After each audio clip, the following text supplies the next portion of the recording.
Yo no perreo, yo gorrioneo, conocimiento y atracción. Yo no perreo, yo gorrioneo, conocimiento y atracción. El ninja verde. El ninja verde. El ninja verde.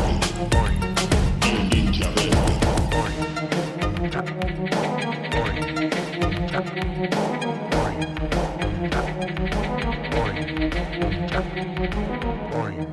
El ninja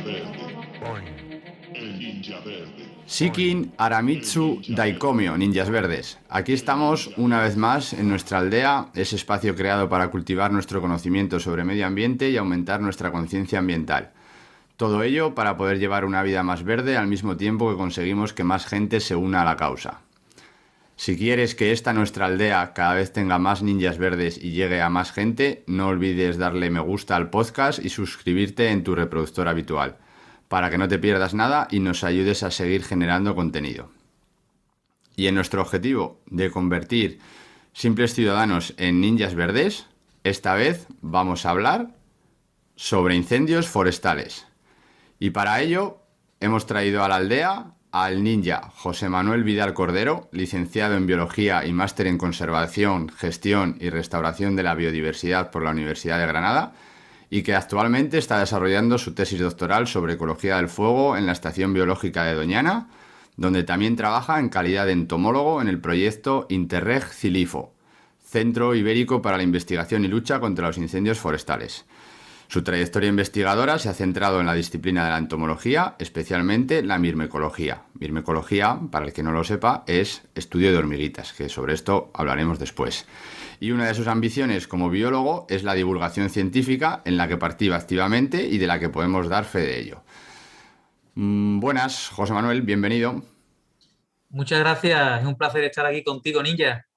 Muy bien, y también contamos con el ninja Javier Madrigal Olmo, investigador en gestión integrada del fuego en el Laboratorio de Incendios Forestales de Línea CSIC, Centro de Investigación Forestal, coordinador de proyectos del Plan Nacional sobre Temáticas de Incendios e investigador principal por el línea del proyecto de colaboración transfronteriza España-Portugal Interreg POCTEC-CILIFO, y que actualmente es profesor asociado en la Escuela Técnica Superior de Ingenieros de Montes de la Universidad Politécnica de Madrid, colaborando en la docencia de la asignatura de incendios forestales en diferentes grados y másteres. También es el editor jefe de Forest Systems, que es la única revista forestal española indexada en Journal Citations Reports. Bienvenido, Javier. Hola, ¿qué tal? Buenas, ¿cómo estáis? Pues muy bien, aquí estamos una vez más en nuestra aldea y hoy vamos a hablar sobre incendios forestales, que es un tema que a mí personalmente me fascina y creo que se habla mucho y tenemos ganas de conocer alguna cosita más. Así que, como ya viene siendo habitual, para empezar, para vosotros, ¿cuál sería la gran verdad y la gran mentira sobre los incendios forestales? Venga, yo voy a empezar por la gran mentira. O una gran mentira que a mí me parece que es una gran mentira.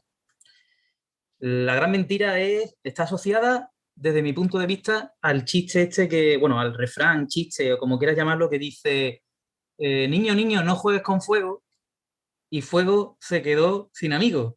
Estamos hablando de, justamente, de esa mala fama que tiene el fuego y eso que suele pensar la gente nada más ver las noticias, ¿no?, de los incendios forestales que se dan en la naturaleza. ¿Por qué digo que es una gran mentira?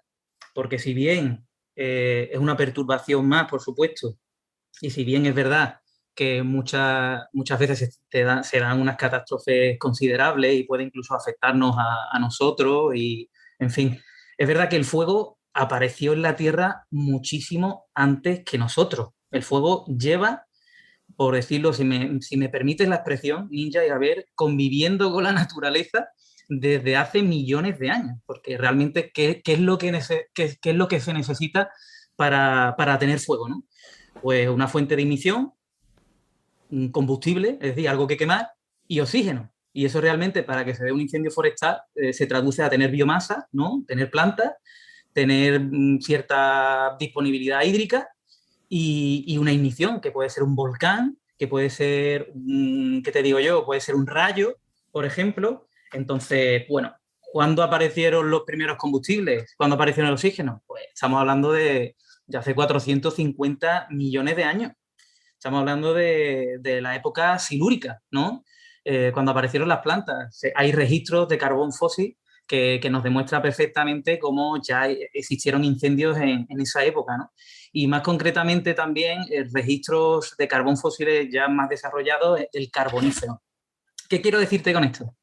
Pues quiero deciros con eso que es una gran mentira, porque el fuego lleva conviviendo con nosotros muchísimo tiempo y como herramienta ha moldeado a lo largo de la evolución los ecosistemas. Y los ecosistemas que tenemos, muchos de ellos, de los que tenemos actualmente, que conviven con regímenes de incendio, tienen especies de plantas que a lo largo de muchísimo tiempo han convivido con estos incendios, se han adaptado a ellos, incluso tienen rasgos adaptativos en ellos, ¿no? Sin los incendios no serían las plantas que son ahora. Eso es algo que me gustaría dejar bastante clarito antes de nada. Muy bien, me parece muy curioso que nada más empezar ya hablemos de que el fuego también es algo bueno, por decirlo así de alguna manera. Me ha gustado eso. Javier, Sí, o sea, yo un poco por completar lo que decía Jota, y quizás viniéndonos un poco más a nuestra época, la gran mentira que nosotros siempre reivindicamos desde el sector forestal es que los incendios se puedan apagar exclusivamente con un esfuerzo de extinción, ¿no? O sea, realmente, justo por lo que ha dicho Jota, que llevamos conviviendo con el fuego la Tierra desde hace millones de años y la humanidad, pues desde que se descubrió el fuego o cómo hacer fuego, ¿no? Por parte de los primeros homínidos, pues en realidad es luchar contra algo que es parte de nosotros, de la naturaleza y de la propia humanidad. Entonces, en realidad, un bulo, ¿no? O un falso mito, ¿no? Que siempre se dice por ahí, que pues cuantos más medios haya, pues menos incendios habrá. Pues eso se ha visto que eso no es así. Entonces, es una de las grandes mentiras en relación con los incendios, es que aumentar el esfuerzo de extinción va a mejorar significativamente la presencia o no de incendios. Eso no quiere decir que no sean eficaces, claro que lo son, lo estamos viendo, ¿no? Nuestras propias estadísticas lo dicen, ¿no? Que el esfuerzo en medios de extinción que se viene haciendo desde mitad del siglo XX pues ha generado tanto una concienciación social, que hay menos fuentes de ignición, unido un poco también al abandono rural, pero sobre todo también una mayor eficacia para apagar incendios que antes eran medianos, se puede decir, y ahora son muy pequeños porque llegan muy rápido los medios de extinción, con medios aéreos, etcétera, y los apagan rápido. ¿Eso quiere decir que ya vayamos a acabar con los incendios? No, por eso digo que es la gran mentira desde mi punto de vista en relación con los incendios. No vamos a acabar nunca, siempre va a haber incendios. Por una razón o por otra, por causas naturales, como decía Jota, o por causas humanas imponderables, que incluso imaginaos que deja de haber negligencias, accidentes, intencionalidad, siempre va a haber algún accidente en el campo. Por ejemplo, el incendio de Navalacruz de este año fue por un accidente de tráfico. En fin, siempre va a haber alguna fuente de ignición que cuadre ese triángulo del fuego. Y después, si quieres un poco pasando a la gran verdad, y si quieres después Jota me completa grandes verdades, ¿no? Porque decía grandes mentiras y grandes verdades, ¿no? Nos comentabas, ¿no? sí, sí. Pues otra opción. Hay muchas grandes verdades, lógicamente, de los incendios, pero en relación con lo que al principio ha introducido Jota de cómo ha ido cambiando, ¿no? el régimen de incendio a lo largo de la historia, desde que no había humanos hasta que ahora los hay, realmente la gran verdad es que los incendios en el mundo, básicamente, excepto algunas regiones, pero en la mayoría de los países tienen un trasfondo socioeconómico. O sea que realmente el régimen de incendio no depende del bioma, sino lo que llamamos nosotros, o lo que llaman algunos científicos, el piroma, ¿no? O sea, la frecuencia de incendios que hay en estos momentos o en los últimos años o en el último siglo como consecuencia de la actividad humana, porque es la que genera la mayoría de las fuentes de ignición.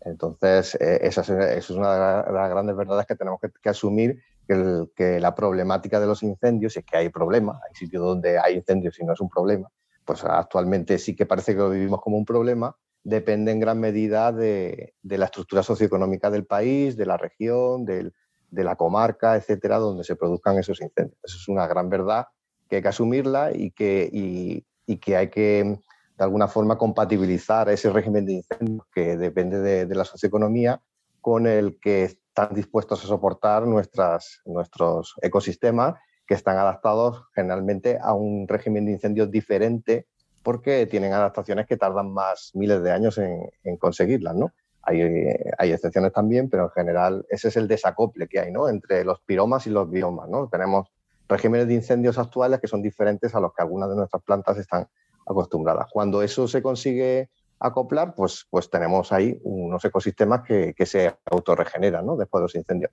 Cuando eso está desacoplado, pues tendemos a perder bosques, a ganar bosques, etcétera, ¿no?, dependiendo de esos regímenes de fuego. Vale, muy bien. Me quedo con el titular de siempre habrá fuegos, que es una de las cosas que en cualquier cosa en cualquier temática de conservación siempre se intenta hablar de lucha contra el fuego, lucha contra esto, lucha contra lo otro, y al final, básicamente en conservación lo que se tiene que tender es a convivir con el fuego, porque es una cosa que va a estar, que es lo que has dicho tú, que me parece que es el mensaje. Ya podríamos terminar el programa ahora mismo, porque el mensaje es eso, o sea, no es luchar, sino convivir. Lo mismo que hablamos de incendios forestales, se podría utilizar cualquier otra temática de medio ambiente. Exacto. Para empezar un poquito así, una pincelada, ¿qué podríamos decir que es un incendio forestal? Por si alguno no lo tiene muy claro en la mente, o qué características debería tener, así brevemente, para ir centrándonos un poquito más en el tema. Sí, esta pregunta, como es tan fácil, me la pido yo. Venga. No, un incendio forestal no deja de ser, pues, un incendio que tiene lugar en un ecosistema, ya sea el incendio de origen natural o de origen antrópico, y eso, que tiene lugar en un ecosistema sobre su vegetación y que no tiene por qué solo ser bosque, árboles, ¿no? Que puede ser sobre matorral, sobre sabana, humedales, etcétera, etcétera, y que se propaga de forma descontrolada. ¿Qué quiero decir con esto? Que eso es un punto que lo va a diferenciar de otro tipo de fuegos, como son los fuegos prescritos, ¿vale? En los cuales, pues en estos fuegos, son fuegos en los que las personas intentamos controlar de alguna manera el comportamiento del fuego para cumplir con unos objetivos deseados, ¿no? Si estos objetivos, por ejemplo, están relacionados con la investigación, con estudiar, por ejemplo, el efecto que tiene el fuego sobre la comunidad de animales o sobre las plantas, etcétera, etcétera, podríamos hablar, por tanto, de quemas experimentales, ¿no? Grosso modo, tenemos por una parte esos incendios forestales y por otra parte tendríamos estas quemas controladas, ¿no? Así, atendiendo un poco al origen de los incendios, tendríamos los naturales, como hemos dicho, y los antrópicos. Lo que pasa es que los antrópicos, pues, pueden ser accidentales, debido a la negligencia o lo que fuera, o podrían ser también intencionados, ¿no? Y luego también, debido a este origen antrópico, tenemos estas quemas controladas, como las quemas prescritas de las que estoy hablando. Vale, muy bien. Enlazado con lo que has dicho de los tipos de incendios forestales, por decirlo de alguna manera, la culpa del inicio del incendio forestal, ¿cuántos se pueden achacar al ser humano y cuánto a la naturaleza? Más o menos, si existe algún porcentaje o algo indicativo. Bueno, antes de dar un porcentaje, un poco al hilo de lo que estaba comentando Javier, la cosa es que Javier ha hablado de régimen, ¿no? Que es un concepto que realmente no se ha definido y que a veces no se tiene bastante claro. Un régimen de incendio son, pues, como un conjunto de características, ¿no?, que definen a un incendio y que se da en un área determinada durante un tiempo determinado, ¿no? Para que me entiendas, como pueden ser, por ejemplo, la frecuencia, la intensidad o la estacionalidad o incluso el tipo de incendio, ¿no? Que puede ser, pues, de copa, de superficie, subsuelo, en fin. Pues la cosa es que Javier ha hablado de que ese régimen es diferente, ¿no? Ahora, o está siendo diferente, porque ese régimen era un régimen natural, que era a lo que los ecosistemas estaban, digamos, sometidos y con los que las plantas han evolucionado a lo largo de miles de años. Y el régimen al que se está tendiendo es a un régimen antrópico, en el que los incendios, pues son más intensos, suelen ser más agresivos, ¿no? Se dan con más o menos frecuencia dependiendo también del ecosistema. La cosa es que el régimen este se ha cambiado, ¿no? Que era un poco al hilo de lo que hablaba Javier. Entonces, Ahora, pues, bueno, ahora Javier lo va a aclarar mucho mejor, pero es verdad que se dan en algunos sitios, se están dando, por ejemplo, menos incendios, ¿vale? Porque contamos con medios bueno, tomamos medidas para que esto no ocurra de forma más frecuente, pero es verdad que cuando ocurre con mucha más intensidad. Por ejemplo, es verdad que la acción humana dentro de este marco de cambio global, que algunas veces pensamos en el cambio global como un cambio de tipo climático solo, y dentro del cambio global hay un montón de cosas más que cambian, como la despoblación del medio rural, como la distribución de la población, etcétera, etcétera, pues el factor antropocéntrico, el factor humano, hace que se estén dando, claro, que se estén dando más incendios, ¿no? Javier, ¿qué tienes que comentar con esto? Sí, o sea que te voy a contratar para las clases, ¿sí? Porque las das estupendo. Seguro que te lo agradecen los alumnos. Sí, lo has dicho muy bien. O sea que si es por dar cifras, que nos comentaba Ninja, a ver qué cifras más o menos estamos aquí en España. En principio, en el promedio general estamos hablando de un 95% ahora mismo de causas antrópicas como promedio. Eso no quiere decir que en todas las zonas o en todas las regiones de España estén igual. Por ejemplo, en la zona noroeste, que es donde mayor frecuencia hay, o sea, en el noroeste de España, Galicia sobre todo, y norte de Portugal, de la península ibérica, es la mayor frecuencia de incendios de Europa, junto con algunas zonas de Rumanía, Polonia, etcétera, y con incendios últimamente ya más grandes, pero tradicionalmente con menos extensión por la propia distribución del medio rural. Entonces estamos hablando ahí que puede llegar incluso algunos años al 98% de causa humana, ¿no? En cambio, por ejemplo, nos vamos al sistema ibérico, donde hay una alta frecuencia de rayos, podemos tener zonas con 50.000 rayos al año, incluso más, ¿no?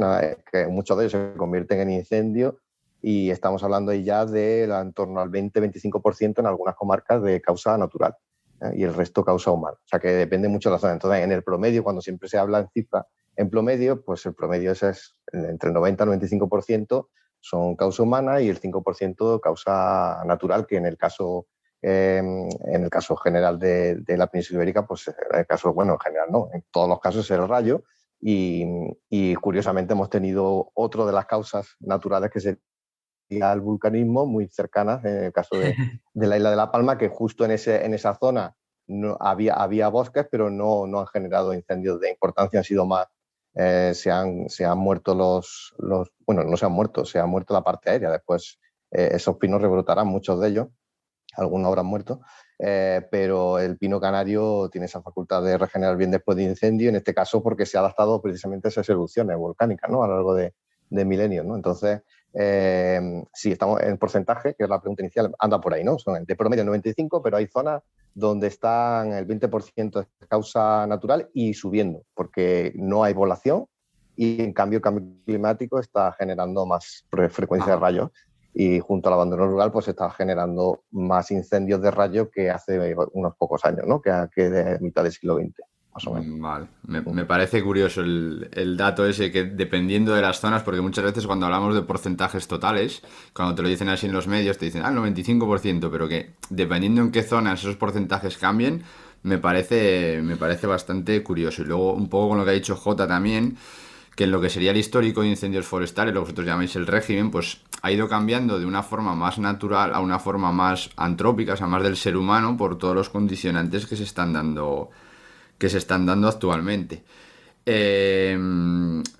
Otra de las cosas así que se dice en todos los lados y que siempre ha salido en todos los medios sobre lo de que los incendios forestales se apagan en invierno, o sea, eso es... Ya no es decir si es verdad o es mentira, pero ¿en qué se basa eso o cómo eso puede tener razón?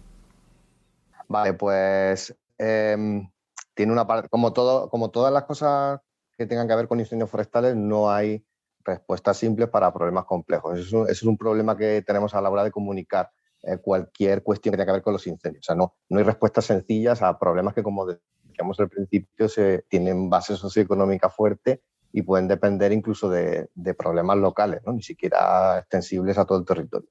Entonces, cuando hablamos de que los incendios forestales se apagan en invierno, eso es un mantra que tiene su lógica porque se vino impulsando del Ministerio, sobre todo y las comunidades autónomas al principio del siglo XXI, final del siglo XX, porque era una forma de impulsar los programas de prevención. O sea, era una forma de decir, si tú previenes fuera de campaña de incendios, fuera de campaña estival, fuera del verano, si haces prevención, pues entonces en realidad ya estás empezando a apagar los incendios con esa prevención.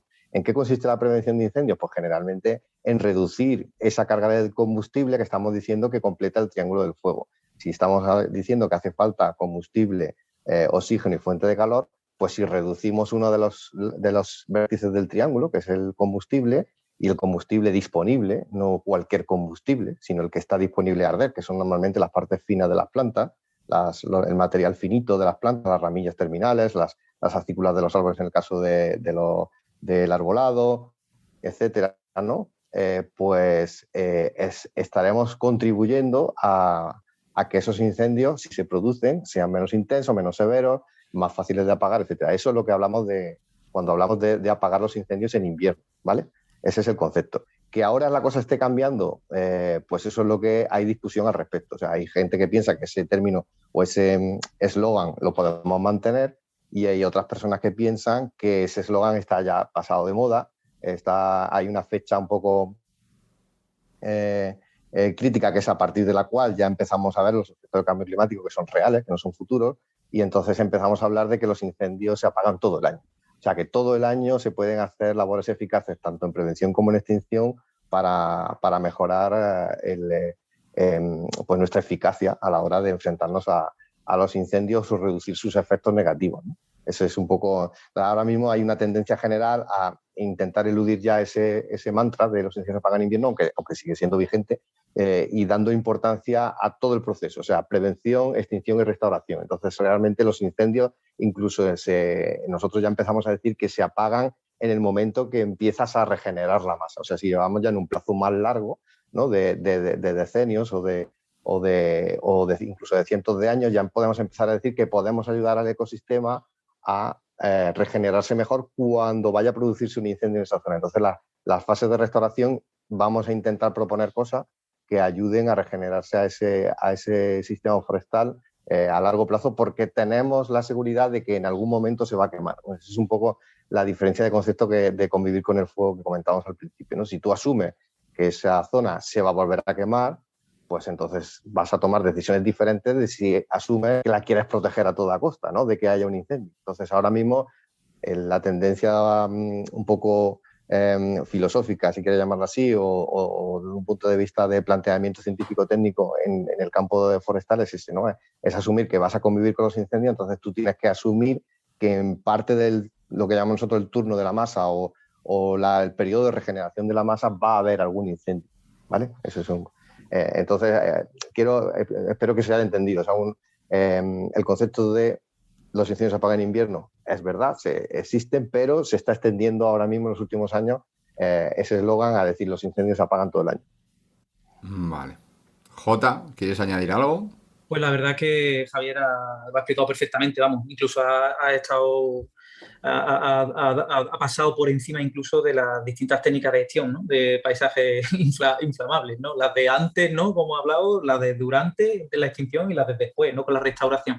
Y que todas ellas ayudan a esos fuegos que se apagan en invierno, pero que realmente debemos, digamos, ampliar ese concepto y extenderlo a que los incendios se apagan durante todo el año. Sí, sí.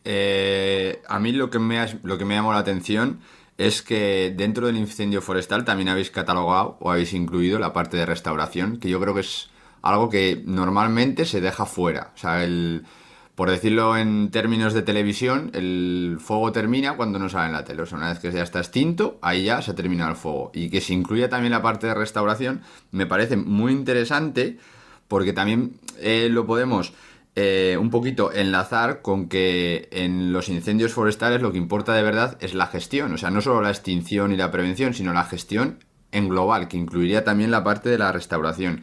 Y luego, dentro de esa gestión, pues la necesidad o no de biodiversificar los bosques, si tener un poco, pues lo que es diferenciar un poco un cultivo forestal de un bosque entendido como algo más abierto.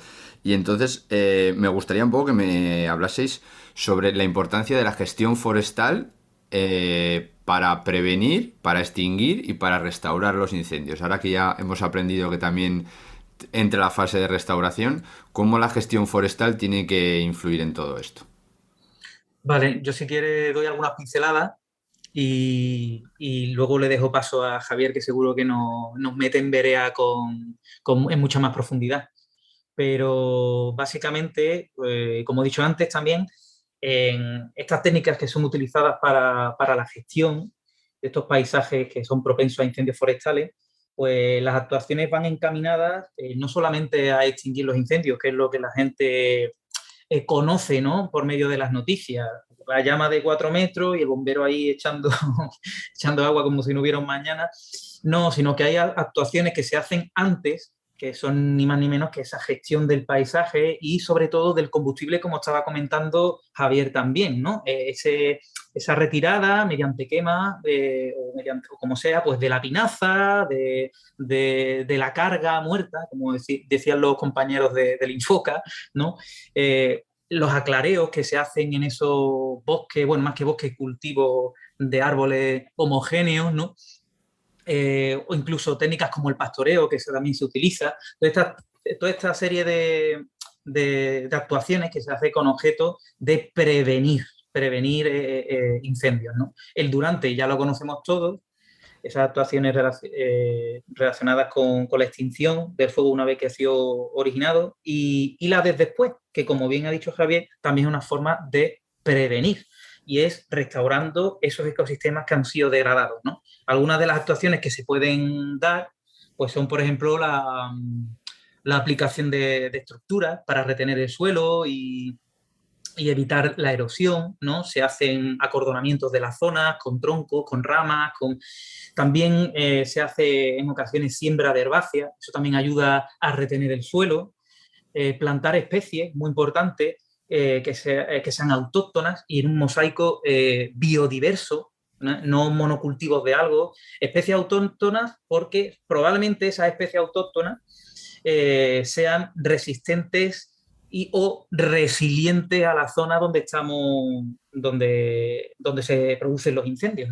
Por lo tanto, también es una forma de prevenir los incendios, porque si las plantas que estamos poniendo son plantas que conviven con esos incendios, que tienen rasgos adaptativos, que me encantaría hablar de eso, por cierto, hacia los incendios, pues obviamente van a comportarse mejor que otras plantas, ¿no? E incluso las quemas prescritas que se pueden hacer después, ¿no?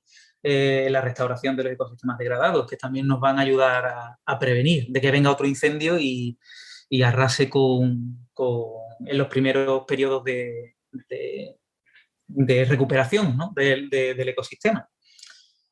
Javier. Sí, o sea que has hecho un resumen genial de las técnicas más usuales, ¿no? Para tratar la vegetación, ¿no?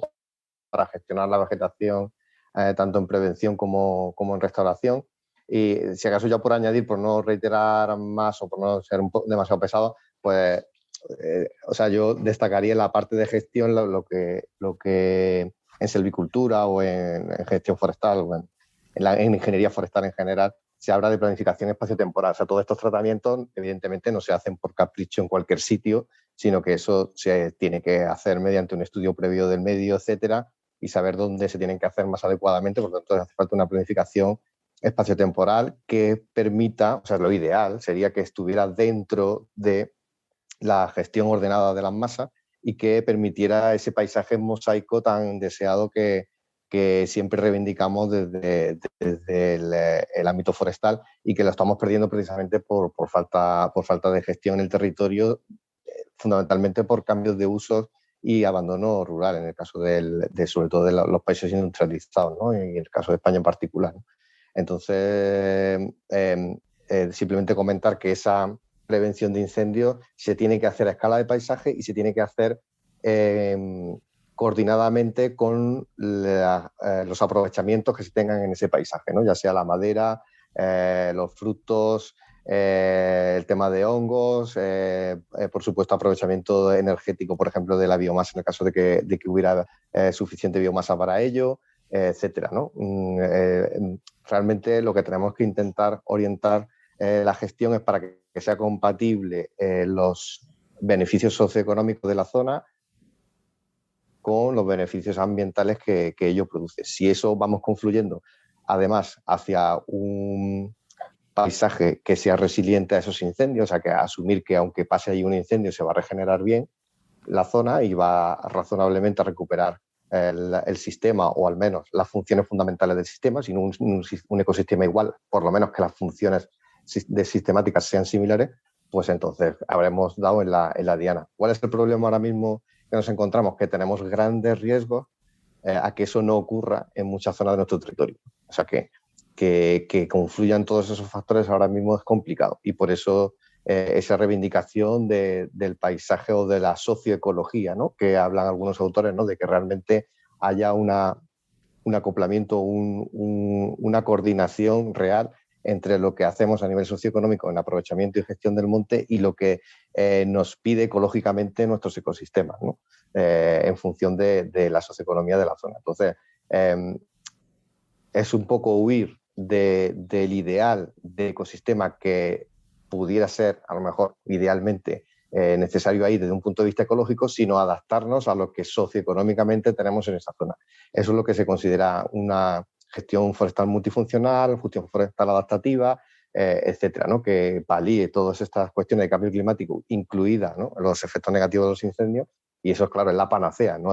Eso no es para nada fácil ahora mismo con las estructuras socioeconómicas que tenemos en nuestras zonas rurales. Es un poco el objetivo a conseguir, pero sabemos que es complicado, claro, es muy complicado.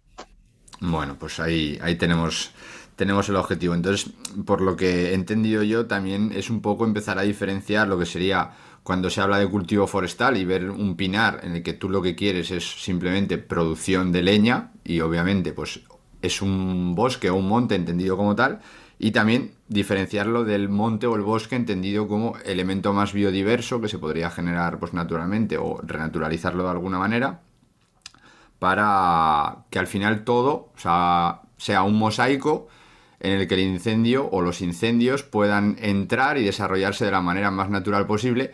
Obviamente, como estamos en una sociedad, sin que las pérdidas económicas y humanas, por decirlo de alguna manera, pues o sean lo menor posible. Con lo que el tema que ha tratado antes Jota, que también es una cosa que me ha gustado mucho, lo de la presentación, lo del fuego bueno, porque nosotros siempre asociamos el fuego a un incendio forestal algo malo, o sea, ya es así, un incendio forestal es malo, no puede tener nada bueno. Y claro, él ha dicho que las plantas, y me imagino que también los animales, tienen rasgos adaptativos. Entonces, mis preguntas aquí es, o sea, ¿puede haber especies beneficiadas por el fuego, o incluso más aún que haya especies que necesiten del fuego para vivir, que si no se dan los fuegos esas especies puedan desaparecer, o que den paso, por ejemplo, a que una especie invasora, al no haber incendios o haber más incendios, pueda quitar el nicho a una planta que ya esté aquí? Porque el fuego, yo ya por lo que me he entendido de lo que me habéis dicho, yo el fuego lo considero algo natural en España, o sea, algo que tiene que darse en X tiempo. Eso ya es lo que está cambiando un poco, pero como que es una cosa que se debería dar de forma natural. Entonces, sobre todo esto de rasgos adaptativos, especies, cómo favorece o cómo no el fuego, ¿qué me podéis contar? La respuesta a tu pregunta, si existe, sí. Vale. Y ahora le paso No. Voy a hablar un poquito yo de esto, que me estás tocando ya temas ecológicos que me gustan. Y ya. Pues sí, pues claro que sí. Sí. De hecho, existen diversas estrategias por parte de las plantas y los animales para poder vivir en ambientes propensos a incendios. Obviamente una de las estrategias es el intolerante. Intolerante, y además de tener una recolonización además lenta, ¿no? Planta que directamente pues, el fuego la afecta, se van las pobres a tomar viento, y claro, las condiciones post-incendio que se generan pues no son las idóneas para que luego vuelvan, ¿no? También hay otras que, si bien el fuego las afecta, la recolonización es bastante rápida, porque de las zonas que no se han quemado son capaces de dispersarse a estas nuevas zonas quemadas, ¿no? Pero luego también encontramos otras estrategias, como son las estrategias de las plantas rebrotadoras, conocidas como tolerantes, las reclutadoras, que se conocen como plantas pirófitas, ojo al dato, pirófitas, incluso las resistentes, ¿no? Y es que las plantas, pues las que conviven en ecosistemas con regímenes de incendio desde hace tanto, pues muchas especies han llegado a tener una serie de conseguir una serie de adaptaciones que le ayudan a convivir aquí, ¿no? ¿Qué tipo de adaptaciones? ¿De qué tipo de adaptaciones estamos hablando? Pues estamos hablando, por ejemplo, de adaptaciones relacionadas con la supervivencia, como puede ser el tener una corteza gruesa de más de 1,5 centímetros, ya se podría decir que podríamos estar hablando de algo de protección, pero lo óptimo sería a partir de unos 3 centímetros, yo creo. De eso Javier sabe muchísimo más que yo. Otra adaptación sería el rebrote. Hay muchas plantas capaces de rebrotar después del incendio, porque tienen yemas que están protegidas del fuego y dependiendo pues del tipo de planta, de la especie y tal, pues esas yemas las suelen tener ubicadas en distintas zonas, ¿no? Hay especies que rebrotan por el rizoma, por la raíz, por el ápice, bulbos, entre el tallo y la raíz, en el mismo tronco o copa, como los quercus, ¿no? Luego tenemos otras adaptaciones que están relacionadas con ese reclutamiento después del fuego, posfuego. En esta estrategia que he hablado anteriormente, vamos a encontrar a plantas cuyas semillas, cuyo banco de semillas que se encuentran en la tierra, germinan solo estimulados por el calor, es decir, necesitan del fuego, del calor que proporciona el fuego para poder germinar. Al igual que hay otras especies, bueno, en estas especies podemos incluir muchas leguminosas y citáceas, como las aras, que todo el mundo conocemos, ¿no? Pero es que también hay especies cuya germinación viene estimulada pues por mecanismos de combustión que se genera con el fuego, ¿no? Como son muchas labiadas, son las vulgarmente conocidas como las que germinan estimuladas por el humo. Incluso hay especies conocidas como serótinas, en la que el banco de semillas aéreo, como pinos que tienen unas piñas, ¿no? Se llama, a los estróbilos se les conoce vulgarmente como piñas, que se abren y dispersan sus semillas cuando hay calor producido por ese fuego. Incluso floraciones por fuego, ¿vale? Como orquídeas, otras plantas geófitas, incluso algunas palmeras que florecen justo después del fuego. Y en último lugar, si no se me olvida ninguna, también otra de las adaptaciones que podemos encontrar es la inflamabilidad de las plantas, ¿no? Y esto, pues claro, depende mucho de las condiciones ambientales, por supuesto, pero también depende mucho de factores intrínsecos a la planta, como pueden ser, por ejemplo, la biomasa fina de la que comentaba Javier al principio del podcast, pues esta biomasa fina y también la biomasa muerta, ¿no? No sé si os viene alguna imagen ahora mismo a la cabeza. Yo la imagen que me viene a la cabeza después de haber trabajado en Doñana en la Ulaga, madre mía, qué cantidad de biomasa fina y muerta puede generar esa planta, ¿vale? Madre mía, no te puedes imaginar lo que escuece las heridas, ¿eh? Cuando te duchas después de haber trabajado allí un día entero y el jabón, ¿vale?, entra en las heridas que te ha causado la Ulaga. Pues sí, es la planta, pero por excelencia, ¿no? En biomasa fina y muerta. Pero hay otras plantas que también promueven, por decirlo de alguna manera, esta inflamabilidad debido a compuestos químicos que puedan tener, como pueden ser aceite o resinas, ¿no? Como muchas labiadas, jaras y algunos pinos también, ¿no? Entonces, esto es un poco así, grosso modo, pues las estrategias que pueden ser utilizadas y las adaptaciones que pueden presentar las plantas que viven eso, en ecosistemas con régimen de incendio. Sí, Jota, un poco por apuntarte ya de lo último que has comentado del concepto de inflamabilidad, que hay, como sabes, hay autores que consideran que sí que es una adaptación y otros que no tanto. Pues sí, hay gente que piensa que simplemente tienen esa estructura y lo único que es que esa estructura es inflamable, ¿no? Y en cambio hay otros autores que piensan que esa estructura es adaptativa, ¿no?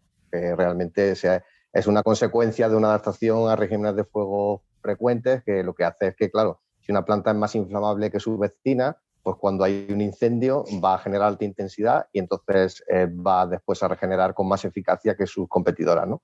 Entonces es una forma de promover que haya allí fuego o que ese fuego sea de alta intensidad con esa biomasa disponible para que tanto el banco de semillas de las competidoras como el suyo propio, o si es rebrotadora, pues su propio rebrote pues sea más competitivo, ¿no? Corrígeme un poco, Jota, si es un poco el la Sí, sí, idea, ¿no? sí. Para que los Sí, sí, oyentes además lo son entiendan. dos escuelas de pensamiento de la cual yo me considero que pertenezco a la segunda, la que sí es un rasgo adaptativo. Eso es. Entonces, bueno, nosotros, es verdad que nosotros en el laboratorio somos especialistas. Una de las especialidades que tenemos precisamente es inflamabilidad, es caracterizar desde un punto de vista más físico-químico, si queréis llamarlo así, ¿no? Más ingenieril que ecológico, la inflamabilidad de las plantas para hacer cartografía o para hacer clasificaciones, ¿no? En función de las especies de la zona y considerar que un ecosistema es más o menos inflamable, pues sí que es lo que decía Jota, ¿no? Que es verdad que hay especies que es increíble la cantidad de biomasa que acumulan y además se ve muy claramente que va con el ciclo, con la frecuencia de incendios a la cual están adaptadas, ¿no? Se ve que eso a los 8, 9 o 10 años es cuando acumulan una cantidad de biomasa seca impresionante, empiezan incluso a decaer, a morirse ejemplares enteros, porque si no hay fuego aquello no se regenera, o sea, realmente les hace falta el fuego para regenerarse. Y eso es bueno, pues algo que a lo mejor el gran público no conoce, pero que sí que es una realidad, ¿no? En nuestros montes, ¿no?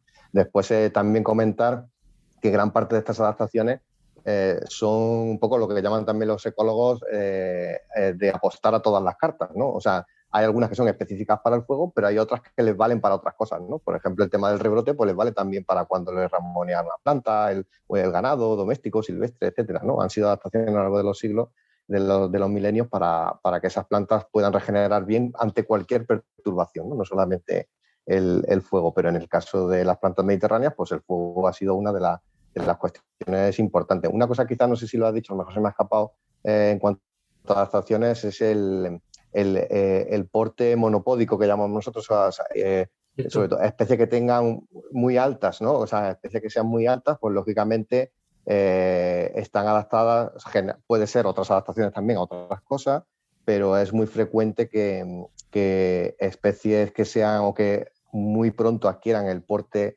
alto y que tengan buena poda natural, o sea, que lancen las ramas muertas muy rápido del fuste, del tronco, hacen que cuando pase por ahí un incendio, pues no se incendien las copas, ¿no? Sino que se incendie solo lo que hay debajo. Si a eso le añade que tiene una corteza gruesa, como comentaba Jota antes, que nosotros hemos cifrado quizá un poquito, no hace falta tanta, con 2 centímetros ya protege bastante bien los tejidos vivos, que como sabéis están justo debajo de la corteza, pues es suficiente para que sobreviva. Entonces, ese es un tipo de adaptación también interesante que es muy frecuente, por ejemplo, en nuestros pinares de montaña, ¿no? Nuestras especies mediterráneas de montaña, como el pino negro en Pirineos, el pino laricio en sistema ibérico, etcétera, tienen esos portes altos que están adaptados a fuegos de superficie, pero no de copas. O sea, regeneran muy mal cuando el fuego sube, o no regeneran cuando el fuego sube a copas, pero en cambio cuando el fuego de superficie no tiene ningún problema a resistir. O sea, en este caso, una estrategia resistente, como comentaba antes Jota, ¿no? O sea, resisten el que pase el fuego,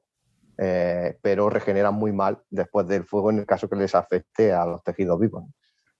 O sea, es una variedad tan bestial lo que tiene nuestra flora, que tenemos todos los casos posibles, creo yo, casi en los ecosistemas mediterráneos. Pocos casos específicos hay que no nos encontramos en nuestra flora. Vale, muy bien. Por aclarar un poco lo de que has dicho de fuste o el porte monopódico, para que lo entiendan los ninjas de la aldea, sería el típico dibujo que hace un niño de 5 años, que es un tronco muy alto, muy alto, muy alto, con la copa arriba. Pues si esto se consigue, si el árbol lo consigue generar en el menor tiempo posible, o sea, el primer, segundo, el tercer año, pues si el fuego pasa por debajo, la parte de arriba permanece intacta. Al tener la corteza tan gorda, pues es como que a él no le ha pasado nada, que ha tenido un día de calor y ya pues seguimos hacia adelante. Bueno, pues ya hemos visto también que el fuego tiene cosas buenas, o sea que tampoco cuando hablemos de incendios forestales nos tenemos que echar las manos a la cabeza, porque como todo en la naturaleza, al final tiene cosas buenas y tiene cosas malas, y es cosas, o sea, ya no es ni buenas ni malas, sino simplemente es naturaleza y es un ciclo que tienen que cumplir. Para ir terminando, así 2 apuntitos rápidos. Otra cosa que me parece también importante que aclaremos, que ya lo hemos hablado antes en la previa del podcast, que también sale mucho en los medios, es lo de los famosos incendios de sexta generación. Que yo sabía lo que era un incendio de sexta generación, pero desconocía que había el porqué de estos incendios de sexta generación. Entonces, a ver qué me podéis decir, simplemente aclarar qué es un incendio de sexta generación o por qué son de sexta generación y no de tercera o decimoséptima generación. Sí, a mí la verdad es que a mí este tipo de clasificaciones me recuerda un poco a la clasificación del dolor, ¿no? Que de la escala del dolor. A partir de 7 es un dolor que te cagan por las patas. Y a partir de... Bueno, esta pregunta yo creo que la va a responder muchísimo mejor Javier que yo. Sí, bueno, si queréis que os aclare un poco, esto viene de una clasificación que se propuso hace unos años por parte de un compañero nuestro, de Marc Castelnau, que es el jefe de bomberos GRAF en Cataluña, es también investigador, es una persona que tiene un alto prestigio a nivel internacional, es también fundador de la Fundación Pau Costa, que es una también de las vías a través de las cuales se ha popularizado este término, ¿no? Y que ha salido en prensa y demás, y se basa básicamente en cómo han ido aumentando, también en parte tiene razón Jota, de cómo han ido aumentando la intensidad. Si hablamos no es exactamente severidad, que sería el daño, ¿no? Sino más bien la intensidad de los incendios, que es lo que ha generado la dificultad de extinción, ¿no? Hemos pasado de una primera generación de incendios a mitad del siglo XX, más o menos, en los cuales más o menos la gente de los pueblos conseguía apagar los incendios cuando se reunían en la plaza del pueblo, tocaba la campana, la gente los convocaban en la plaza del pueblo y se iban con ramas, se iban con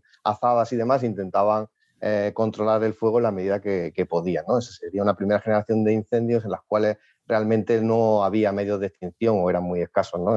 Por parte de los servicios públicos, y más o menos la gente convivía con esos incendios, pero porque lo apagaban, ¿no? En los pueblos, los propios paisanos, a través de las entidades locales organizados más o menos en cada sitio. Y además se vivía como parte de la idiosincrasia del verano, ¿no? Pues nos ha tocado este año un incendio, venga, vamos a apagarlo, ¿no?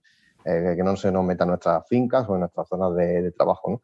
Entonces, eso pasa a partir de los años 60-70 con el desarrollismo. Hay mucha gente que se va a las ciudades a vivir, el campo se abandona y esas biomasas, esas zonas que antes eran agrícolas marginales de montaña, pues empiezan a llenarse de vegetación, empieza la gente ya no carbonea, ya tiene butano en casa, entonces empiezan a acumular esos combustibles y entonces esas intensidades ya no las pueden apagar la gente de los pueblos. Ya son llamas muy altas y no pueden apagar a la gente de los pueblos y empiezan a demandar a las autoridades que los ayuden, ¿no? Y es cuando empiezan a generarse los primeros cuerpos de bomberos forestales y empiezan a actuar ahí, aún así cuando las llamas no son muy grandes. Estamos hablando de 1 metro, 2 metros, 3 metros de llama, en la que todavía no hacía falta lo que se llama, o lo que popularmente se llama cortafuegos, que es lo que tenemos ahora un poco en nuestros paisajes, en algunas zonas que los oyentes pues los conocen, ¿no? De cuando van al campo, ¿no? Y esos empiezan a aparecer justo cuando hablamos de los incendios de tercera y cuarta generación, que es cuando ya los medios de extinción tampoco pueden apagar esos incendios, necesitan un apoyo adicional, que son esos cortafuegos, ese aumento en la escalada de medios de extinción, empiezan a aparecer los medios aéreos, empiezan a contratar los medios aéreos en España, con la primera adquisición de medios aéreos en los años 80, y empieza a haber helicópteros que llegan muy rápido a esos incendios que antes se convertían en incendios grandes y ahora los apagamos rápidamente, muchos de ellos con mucha eficacia. ¿Cuándo se producen los incendios que llamamos de quinta generación? Cuando esos incendios llegan a zona urbana. Cuando llegan a zona urbana y se convierten en multiemergencia, ya no es solamente apagar un incendio forestal, sino que es evacuar o confinar poblaciones, ciudades, urbanizaciones, implicar a medios de las fuerzas de seguridad del Estado, cortar carreteras, etcétera. O sea, todo esto implica una movilización bestial de medios y de personas y que pone en peligro no solamente a la población que está apagando el fuego, sino a civiles, y esto es lo que llamamos incendios de quinta generación, o lo que llama la clasificación Castelnau incendios de quinta generación, que son la mayoría de los que se han producido hasta ahora en España. ¿Y cuándo se propone el término de sexta generación? Cuando empieza a haber incendios cada vez más frecuentes, que ya se producían antes, pero que empieza a ser más frecuente la aparición de incendios que se producen con fenómenos de comportamiento que llamamos extremo y que generan que el propio incendio condiciona el comportamiento de ese fuego. O sea, que realmente el calor que se produce ahí y las columnas de humo que se producen ahí condicionan el propio comportamiento del fuego y ya no es fácil predecir qué es lo que va a hacer el fuego ahí, ¿no? Entonces, esos son los incendios que llamamos de sexta generación. ¿Condiciona a qué te refieres exactamente, Javier? ¿A que como que manipula, ¿no? Algunas variables atmosféricas o...? Exacto, o sea, se producen grandes acumulaciones, lo que llamamos pirocúmulos o pirocumulonimbos. Lo que se hacen es, en lugar de producirse tormentas de vapor de agua, como se produce en una tormenta habitual, cuando hay una tormenta habitual, de vapor de agua, se forma ese famoso yunque, ¿no? O pirocúmulo que sube hasta capas altas de la atmósfera. Cuando el agua se congela, empieza a bajar por peso, ¿no? Y se descarga la tormenta, ¿no? Cargada, como hay diferencia de carga eléctrica, pues se producen rayos acompañados con vientos, etcétera. Pues esto mismo se puede producir cuando el propio humo de la columna convectiva forma esta especie de tormenta de fuego que sube a capas altas, y si se desploma esa columna en capas altas, igual, parecido a lo que ocurre en una tormenta habitual, pues lo que descarga no es agua, sino que lo que descarga son pavesas incandescentes que hay en esa columna de humo, vientos racheados en todas direcciones, comportamientos de fuego que acelera el frente de llama que está en la parte de la vegetación, y comportamiento anárquico del frente de llama que los medios de extinción son incapaces, por supuesto, de apagar, pero también son incapaces de predecir hacia dónde va a ir. Entonces, por eso es lo que se habla siempre de saquemos a la gente de aquí, porque si se desploma esta columna, pues nos vamos a tener problemas y no vamos a saber si hay gente que va a estar en peligro. Ese es un poco un poco la precaución que toman los medios de extinción si sospechan que ese incendio se puede convertir en un incendio que llamaríamos de sexta generación, o sea, que se desplome esa columna de convección y empiece a haber vientos racheados en todas direcciones, ¿no? Es lo que llamamos un reventón seco, que es en términos meteorológicos, que es que revienta en capas altas esa columna convectiva, y entonces esos vientos racheados hacen imposible la extinción del incendio. Entonces, si esto se produce en grandes superficies, como pasó, por ejemplo, en el incendio de las máquinas en Chile en el 2017, en algunos de los incendios de Australia del 20, creo que fue, entre el 19 y el 20, los grandes incendios de Portugal, también como consecuencia de Ofelia, ¿no? En el 17 también. Esos incendios que generaron frentes de llama que de promedio se quemaron del orden de 7.000, 10.000 hectáreas a la hora, es lo que llamamos incendios de sexta generación. Eso hasta ahora no se ha producido en España, pero podrían llegar a producirse. Entonces, cuando se ha hablado en prensa de incendios de sexta generación en estos del año pasado, algunos no consideramos que fuera así, o sea, porque no se ha llegado a ese comportamiento tan extremo. ¿Podía haber sido alguno de ellos de sexta generación? Sí, podía haberse convertido, pero afortunadamente se dieron las circunstancias meteorológicas como para que esto no, o de los propios combustibles en la zona, para que esto no ocurriera. Pero da igual, o sea, el mensaje que tiene que llegar es que son incendios muy tochos, o sea, son incendios muy bestias. Y entonces al gran público le tiene que dar igual que sea de quinta, de sexta, esas son clasificaciones técnicas que no vienen al caso, ¿no? Pero como advertencia pública, pues sí, o sea, tenemos que decir que va a haber cada vez más incendios de este tipo, ¿no? En los que se desbordan los medios de extinción, no son capaces de hacerse con el fuego, y la reacción más prudente es la que han tomado estos años pasados, o sea, es retirar a la gente. O sea, hay que hacerle pensar, a la gente tiene que saber que es un poco parecido a lo que ha pasado con el volcán, ¿no? De La Palma, o sea, tiene que haber una zona de exclusión, y ahí, hasta que las cosas se tranquilicen, no podemos actuar. Tenemos que dejar que el fuego haga su trabajo y que se calmen las cosas. Ese es un poco el concepto de sexta generación. Espero que se haya entendido. Sí. De todas formas, si tenéis alguna pregunta, me lo... Yo creo que perfectamente, y al final, o sea, yo lo resumiría en que son incendios en los que es muy difícil, o no sé si decir imposible, la extinción, por lo menos en un primer plano, y sobre todo que son difíciles de prevenir, porque los incendios, pues, de antaño, podríamos decir, los más de la gente de los pueblos, o los de tercera o cuarta generación que has dicho tú, al final, si estudiabas un poco lo que era la geografía del monte, podías diseñar los cortafuegos o hacer, pues, fajas o algún tipo de intervención en el monte, o incluso con los equipos de extinción, y llegar a controlar o cercar el fuego en una parte en una parte concreta. Y estos, pues por lo que vemos, es que se nos escapan de las manos en cuanto a por dónde va a ir y cómo lo tenemos que apagar. Y otro apunte, y así rapidito, cuando ha hablado el de hectáreas, para que os hagáis una idea, los ninjas, una hectárea, así visualmente, es un campo de fútbol. Pues ahora, multiplicar los campos de fútbol que ha dicho él que se quemaron en los incendios de Portugal y de Chile. Y luego, así ya una pincelada para terminar, los incendios siempre, o casi siempre, se han relacionado, los de quinta y los de sexta generación, con el cambio climático y cómo el cambio climático va a favorecer este tipo de incendios. Y sobre esto, ¿qué me podríais decir? Cambio climático, claro. Es que yo más que cambio climático hablaría de cambio global, ¿no? Porque, como te dije anteriormente, al principio, normalmente la gente, pues cuando piensa en ese cambio global, pues parece que solo existe el cambio climático.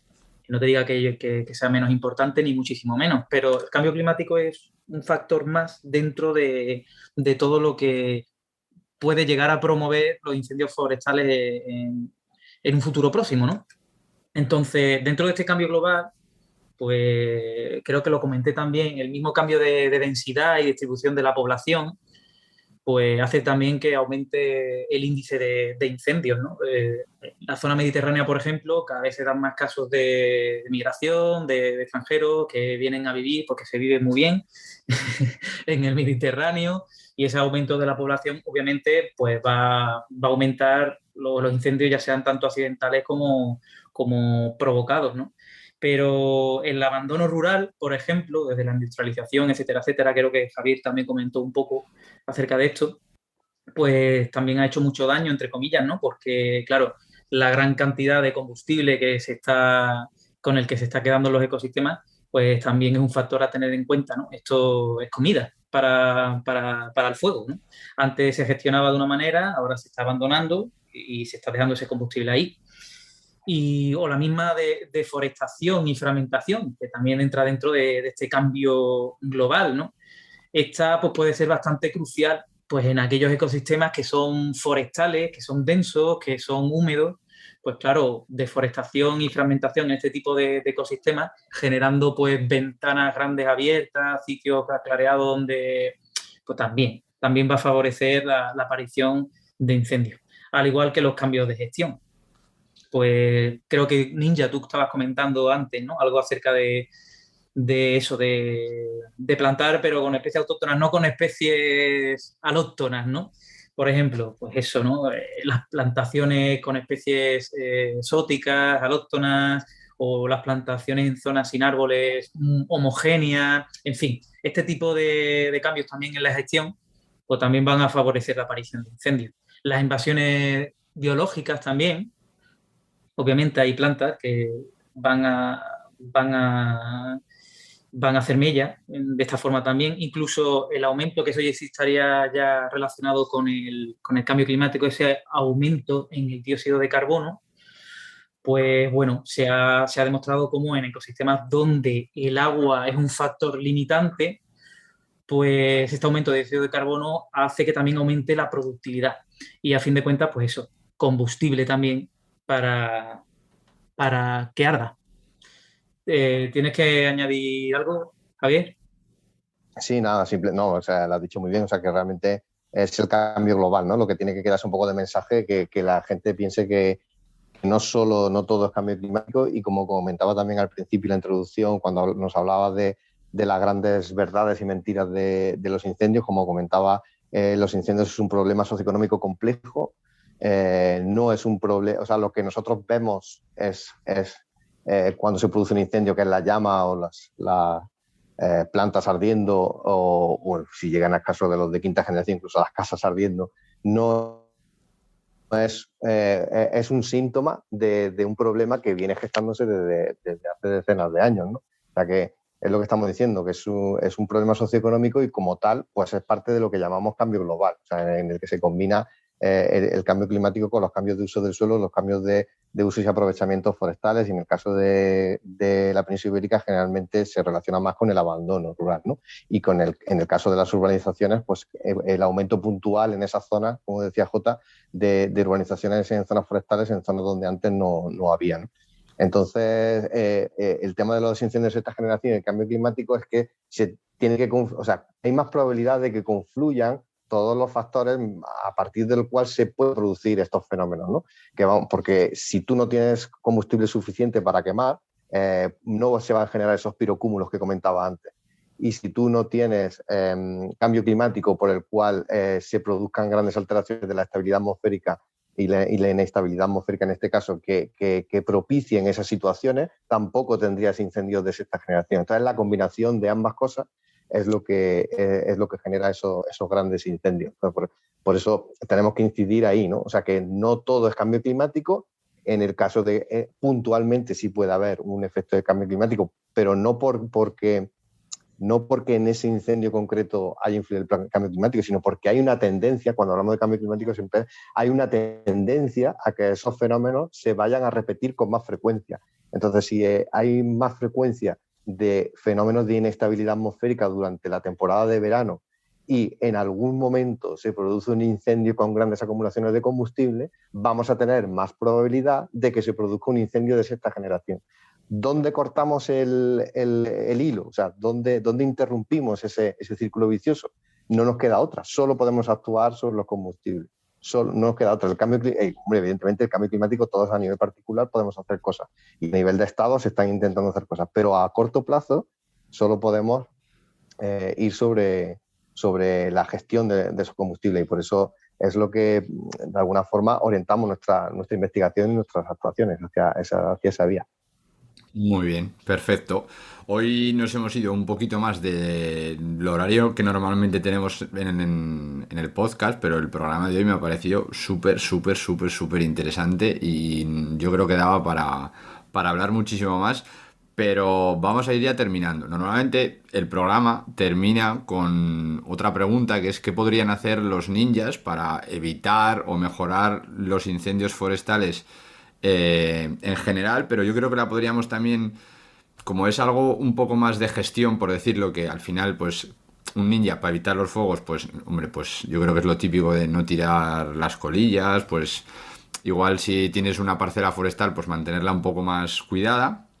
Entonces creo que podríamos replantear la pregunta a qué se debería mejorar o qué se debería hacer en España, o cómo tendrían que ser los planteamientos en un futuro en cuanto a gestión, para que los incendios forestales se produzcan, pero se produzcan de una manera que generen el menor daño posible tanto a la sociedad como a la economía, porque al final la naturaleza, pues ya hemos entendido más o menos que es algo que se tiene que dar. Bueno, pues si queréis remato yo. O sea, yo creo que un poco indirectamente lo venimos diciendo, ¿no? Toda la charla. Hay que promover los aprovechamientos forestales, ¿no?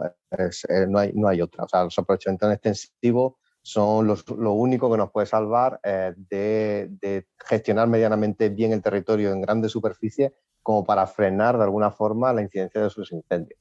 Entonces, eso es una cuestión de política forestal a escala nacional y de comunidades autónomas. Tiene que haber un acuerdo nacional para que eso se produzca. Tiene que haber un impulso para recuperar incluso subvenciones por parte de la política agraria común, de la política en relación a medioambiental a nivel europeo, para reenfocar gran parte de esos fondos en ese sentido, en promover la gestión forestal compatible por supuesto, con la ecología de la zona, con los servicios ecosistémicos, para que promueva los servicios ecosistémicos, que promueva la conservación de las masas forestales, etcétera, ¿no? Y para eso, ¿qué pueden hacer los ninjas a nivel particular? Pues una cosa que se viene proponiendo también desde el sector y es bastante lógica, que es consumir productos de proximidad de origen forestal.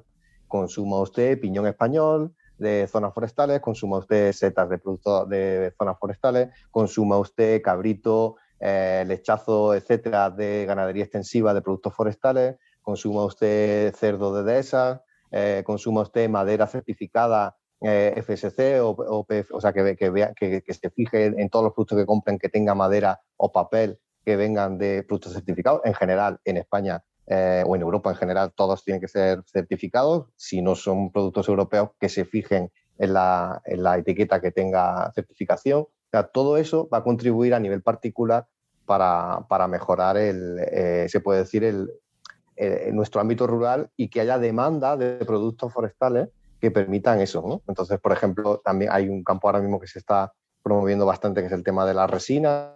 Entonces, las resinas del arbolado, en este caso del pino resinero en España, pues tiene multitud de aplicaciones industriales en pinturas, en cosméticos, etcétera. Demanden ustedes ese tipo de producto, si lo encuentran en el mercado, cómprenlo, ¿no? Esa es un poco la filosofía, ¿no? Entonces, desde ese punto de vista hay proyectos muy, muy, muy interesantes, muy bonitos, como el proyecto Mosaico Extremadura, que está intentando hacer eso. O sea, está intentando poner en valor, por ejemplo, las áreas cortafuegos, haciéndolas productivas y dándole un sello para poder vender al mercado y que el consumidor vea que eso es un producto que previene incendios, ¿no?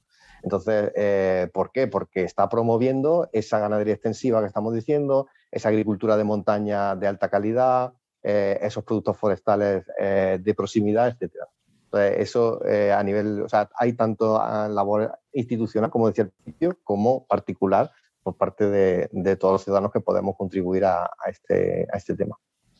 Pues muy bien, yo creo que con este llamamiento final a los ninjas que también pueden hacer algo en lo particular, creo que el programa nos ha quedado redondo. Así que Jota y Javier, obviamente ya sois miembros de la aldea ninja con todos los honores. Y ahora llega el momento en que podéis decir al resto de la aldea cómo os pueden contactar, saber un poquito más de vosotros o seguir vuestros trabajos, lo que estáis llevando a cabo. Así que si quieres empieza tú, Jota. Bueno, podéis encontrarme en las redes sociales, tanto en Instagram como en Twitter, como @jmvidalcordero. Y ahí que sepáis que, bueno, podéis encontrar un poquito de todo, pero relacionado sobre todo con el mundo de la entomología, ¿eh? que es mi grupo abanderado. Y si nos ponemos encima quisquillosos con el mundo de la mirmecología, que como bien has definido es la, es la ciencia que estudia a estos bichillos de 6 patas que nos roban los filetes encima de la encimera de la cocina, cuando los dejamos más tiempo de la cuenta. Pues muy bien. Y Javier, ¿tú qué nos puedes decir? Bueno, pues a mí en redes me podéis encontrar como Fuego Lab, @fuego_lab, y en Instagram fuegolab_. En Instagram llevo menos tiempo, entonces, bueno, ahí quizá pues, es más tema de fotografías y demás que voy haciendo en campo y para temas de información de lo que vamos haciendo en el laboratorio, pues sí que os invito más a la cuenta de Twitter, ¿no? Que está más actualizada. Y si queréis profundizar en alguna de las cosas que hemos dicho, pues también hay un blog asociado que podéis cotillar un poco todo lo que hacemos y algunas de las cuestiones que hemos hablado aquí también se comentan en el blog. O sea que estás a vuestra disposición, contactadme a través directamente de mensaje directo, no hay ningún problema, os voy a atender por ahí. Vale, perfecto, pues muy bien, todo esto os lo dejaremos en las notas del programa junto con toda la información que se ha ido comentando aquí en el día de hoy.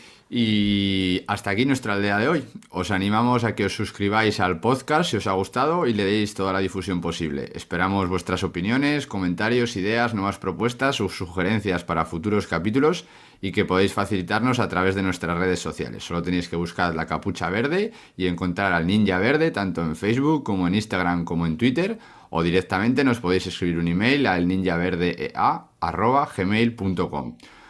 Como os hemos dicho antes, todos estos contactos os los dejaremos en las notas del programa. Por último, deciros que pertenecemos a la red Podcastidae, la red de podcast de ciencia, medio ambiente y naturaleza. Y recordad, hacen falta ninjas verdes. Haces falta tú.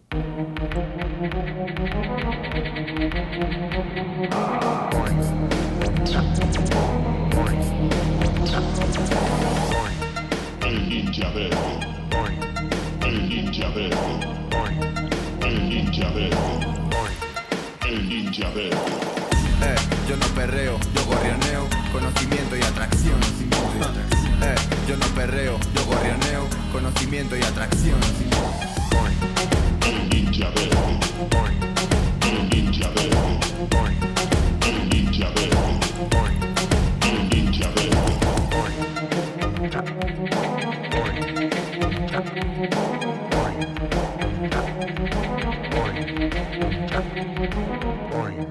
El ninja verde. El ninja verde. El ninja verde. El ninja verde.